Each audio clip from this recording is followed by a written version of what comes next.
आपसे रिक्वेस्ट है कि इस प्रॉब्लम के सलूशन को देखने से पहले चैनल को सब्सक्राइब ज़रूर कर लें। प्रॉब्लम क्या है? A 20 centimeter long capillary tube is dipped in water. The water rises up to 8 centimeter. If the entire arrangement is put in a freely falling elevator, the length of water column in the capillary tube will be.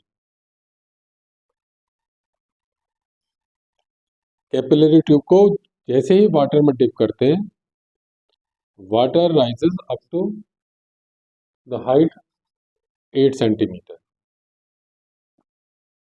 लेकिन जो हम ये experiment कर रहे हैं, उस experiment को यदि फ्रीली फॉलिंग एलिवेटर के अंदर, मतलब लिफ्ट के अंदर, फ्रीली फॉलिंग लिफ्ट के अंदर इस एक्सपेरिमेंट को करें तो वाटर कितनी हाइट तक राइज करेगा।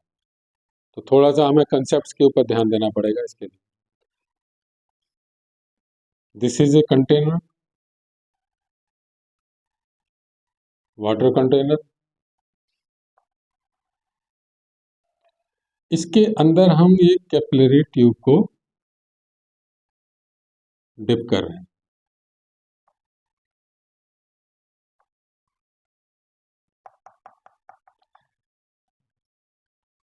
जैसे ही कैपिलरी ट्यूब के अंदर वाटर इस कैपिलरी ट्यूब के सरफेस के कांटेक्ट में आता है, तो कांटेक्ट में जो मॉलिक्यूल्स है, वाटर मॉलिक्यूल्स, इनके ऊपर एक तो एडहेसिव फोर्स लगेगा।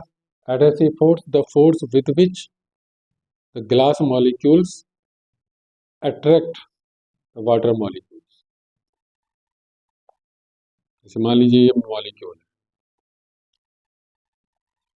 At the same time, the molecules in contact with the surface of the capillary tube are attracted by the other water molecules. इस फोर्स को हम बोलते हैं कोहेसिव फोर्स। तो adhesive force, the force of attraction between the molecule of glass and the molecule of water. Cohesive force, the force of attraction between the water molecules. So in this case, adhesive force is stronger than cohesive force. मतलब glass molecules जिस force से water molecules को खींच रहे हैं वो stronger है। इसका मतलब किनारों पर, यहाँ पर सरफेस जो कांटेक्ट है, कांटेक्ट पर वाटर मॉलिक्यूल्स ऊपर राइज कर जाए और इस तरह से वाटर का कैपिलरी ट्यूब के अंदर मेनिस्कस कॉनकेव शेप गेन कर लेता है, बाउल शेप। अब एडहेसिव फोर्स की वजह से, एडहेसिव और कोहेसिव फोर्सेस की वजह से तो ये शेप गेन कर, लेकिन अब एक और दूसरा फोर्स एक्ट करता है। उस फोर्स को हम कहते हैं सरफेस टेंशन। तो सरफेस टेंशन मतलब surface tension, you can say the force with which the free surface of the liquid tends to contact to the smallest possible surface area। मतलब अपनी सरफेस को, अपने एरिया को, फ्री सरफेस अपने area को contact करने की कोशिश करती है। तो और ये फोर्स इस टेंजेंट के अलोंग एक्ट करता है। Theta is the angle of contact. मतलब लिक्विड सॉलिड एक तरीके से सॉलिड सरफेस को खींच रहा है, अंदर की तरफ अट्रैक्ट कर रहा है। But the solid surface is the rigid solid surface. The surface of the capillary tube is solid and it is rigid. तो solid surface of the tube ये तो मूव नहीं करती अंदर, due to force of reaction the solid surface attracts the liquid, means water, in the opposite direction with the force T per unit length of the circle of contact। ये circle of contact।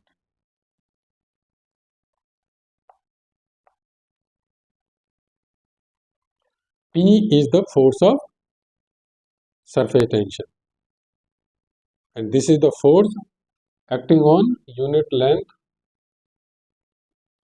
at every point on the circle of contact.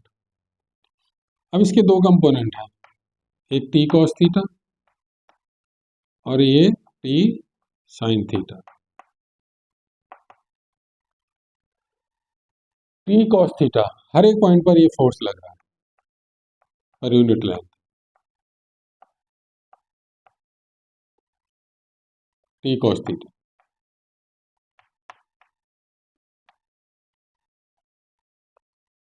Net force on the liquid in the upper direction कितना हुआ? 2T cos theta. Net force on the liquid means water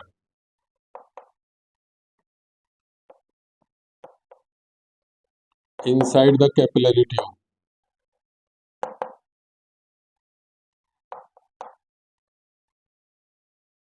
in the vertically upward direction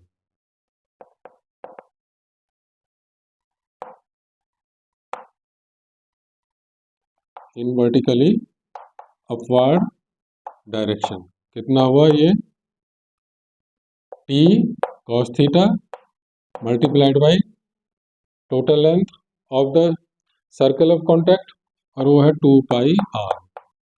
ये r क्या है? Inner radius, inner radius of the tube.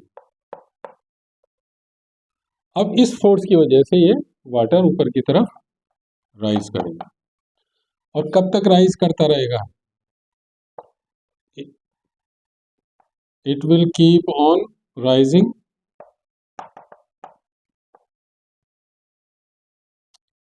until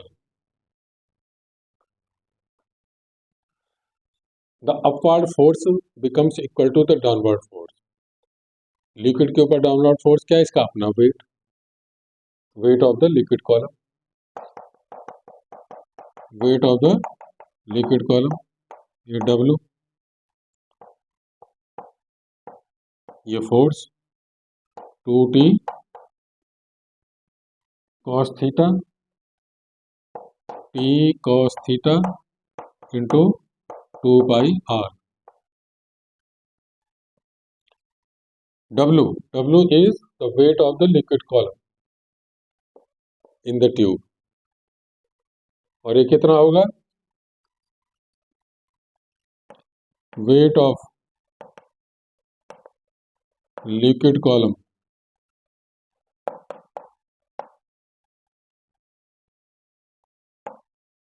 in the tube,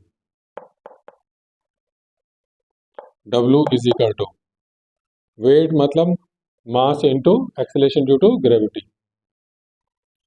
मास कितना है इसका? यदि इसकी रेडियस स्मॉल r है तो एरिया क्रॉस सेक्शन हुआ इसका पाई r स्क्वायर। h हाइट तक ये वाटर राइज करता है। This is the volume of the liquid column in the tube. Density से मल्टीप्लाई कर दिया, लिक्विड की डेंसिटी मीन्स यहाँ पर वाटर है, वाटर की डेंसिटी से मल्टीप्लाई कर दिया तो ये क्या आ गया? Mass of the liquid column, this liquid column. G से मल्टीप्लाई कर दिया तो ये वेट आ गया। यहाँ पर मैंने इस पार्ट को नेगलेक्ट कर दिया क्योंकि ये बहुत कम है। Volume of this part is very small as compared to the volume, total volume of the liquid column.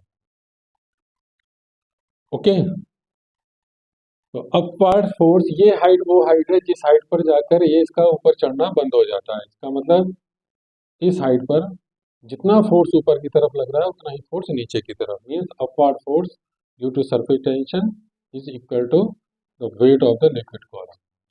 T cos theta pi r square H rho g is equal to T cos theta multiplied by 2 pi r, और इससे H आता है, H is equal to 2T cos theta divided by R rho g, ये है।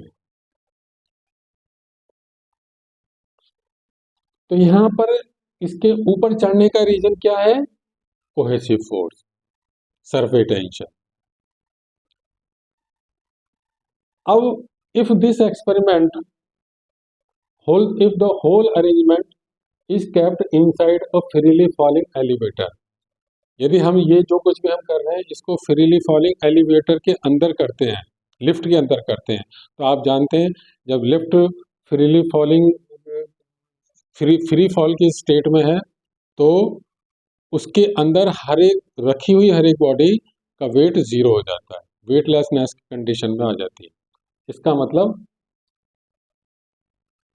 जी की value zero, means force of gravity inside a freely falling elevator, inside a freely falling lift becomes zero. Okay, मतलब downward direction में force नहीं लगेगा, सिर्फ यही force लगेगा।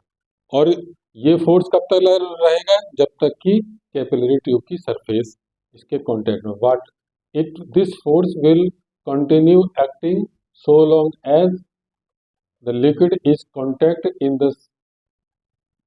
is in contact with the surface of the tube। और ये contact कब कहाँ जाकर खत्म होगा? 20 सेंटीमीटर पर जाकर। 20 centimetre is the length of the capillary tube, so it means water will rise up to the height of 20 centimeter। Water will rise up to 20 centimeter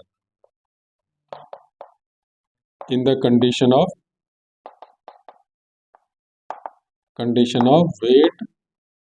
weightlessness in a freely falling